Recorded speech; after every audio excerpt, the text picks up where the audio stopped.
বিদ্রোহীদের আক্রমণের মুখে রাজধানী দামেস্ক ছেড়ে পালিয়েছেন সিরিয়ার প্রেসিডেন্ট বাশার আল আসাদ। এর মাধ্যমে দীর্ঘ ২৪ বছরের শাসনের অবসান হয়েছে আসাদ সরকারের। এ অবস্থায় তাকে নিয়ে ফেসবুকে স্ট্যাটাস দিয়েছেন বৈষম্য বিরোধী ছাত্র আন্দোলনের আহ্বায়ক হাসনাত আব্দুল্লাহ। ৪ দশক ধরে আপনার ফাইন্যান্সিয়াল পার্টনার আইডিএলসি। ৮ ডিসেম্বর দেয়া স্ট্যাটাসে হাসনাত লেখেন, রাজনৈতিক পরিসরে যখন আওয়ামী লীগকে ক্ষমা করে দেওয়ার প্রসঙ্গ ওঠে তখন আমি ইউটিউবে জুলাই আগস্ট মাসের খবরগুলো দেখি। এসব দেখার পর জলপাই রঙের উর্দি পরা দেশপ্রেমিক অফিসার ও সৈনিকদের জন্য এক গভীর অনুতাপ অনুভব করি। জেনারেলদের বিরুদ্ধে গিয়ে তাদের নেওয়া এই বোল্ড ডিসিশনের কি নিদারুণ অপচয়। হাসনাত আব্দুল্লাহ আরও লেখেন, আওয়ামী লীগের পরিণতি সিরিয়ায় আসাদের চাচাতো ভাইয়ের মতো না করার এই আক্ষেপ বোধহয় আমাদের সারা জীবন পুড়িয়ে যাবে।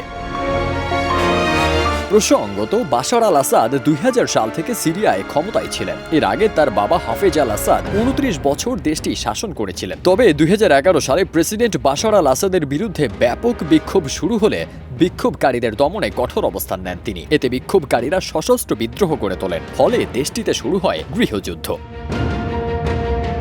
যদিও ২০১৫ সালে বাশার আল আসাদকে বাঁচাতে এগিয়ে আসে রাশিয়া, সে বছর সিরিয়ার বিভিন্ন অঞ্চল লক্ষ্য করে ব্যাপক বিমান হামলা চালায় তারা। এরপর বিদ্রোহীরা পিছু হটতে বাধ্য হয়। কিন্তু সম্প্রতি লেবাননের শিয়া সশস্ত্র গোষ্ঠী হিজবুল্লাহ দুর্বল হয়ে যাওয়ায় এবং ইউক্রেন নিয়ে রাশিয়ার ব্যস্ত থাকার সুযোগে বিদ্রোহীরা আবারও তৎপর হয়ে ওঠে। এরই এক পর্যায়ে সম্প্রতি বিদ্রোহীরা হামলা শুরু করে এবং এই হামলার মুখে নাটকীয়ভাবে দামেস্ক ছেড়ে পালালেন প্রেসিডেন্ট আসাদ।